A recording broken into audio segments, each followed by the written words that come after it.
ज़रा तस्वुर कीजिए एक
बरतानियों ने तलवार से ज़्यादा दिमाग इस्तेमाल किया।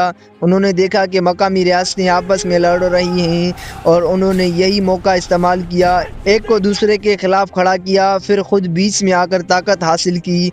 वो दोस्त भी बनते थे और दुश्मन भी, लेकिन आखिर में फ़ायदा हमेशा उन्हीं का होता था।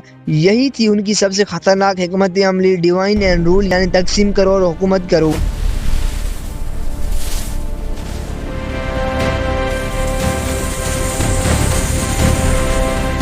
बरतानियों ने सिर्फ मैदान जंग में नहीं बल्कि मईशत में भी जंग जीती। उन्होंने मकामी सनतों को तबाह किया, ख़ास तौर पर कपड़े की सनत जो दुनिया भर में मशहूर थी। उन्होंने टैक्स बढ़ाए, कवानीन बदले और लोगों को अपने निज़ाम का मोहताज बना दिया। किसान गरीब होते गए और बरतानवी अमीर होते गए। जब मईशत कमज़ोर हो जाए तो रियासत खुद ब खुद बिगड़ जाती है।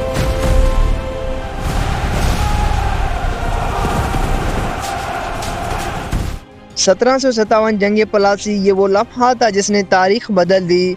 नवाब सिराजुद्दौला की फौज तादाद में ज़्यादा थी, लेकिन बरतानियों ने मैदान में नहीं बल्कि मैदान के बाहर जंग जीती। मीर जाफ़र की गद्दारी, एक खुफिया मुआहदा और सब कुछ बदल गया। जंग शुरू होने से पहले ही हार तय हो चुकी थी। ये सिर्फ जंग नहीं थी, ये एक साजिश थी।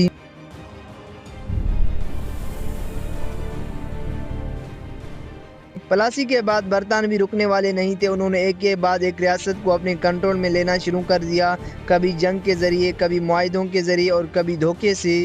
डॉक्ट्राइन ऑफ लैप्स जैसी पॉलिसियों के ज़रिए उन्होंने कई रियासतों को ख़त्म कर दिया। आहिस्ता आहिस्ता पूरा बरे-सगीर उनके कब्ज़े में आता गया।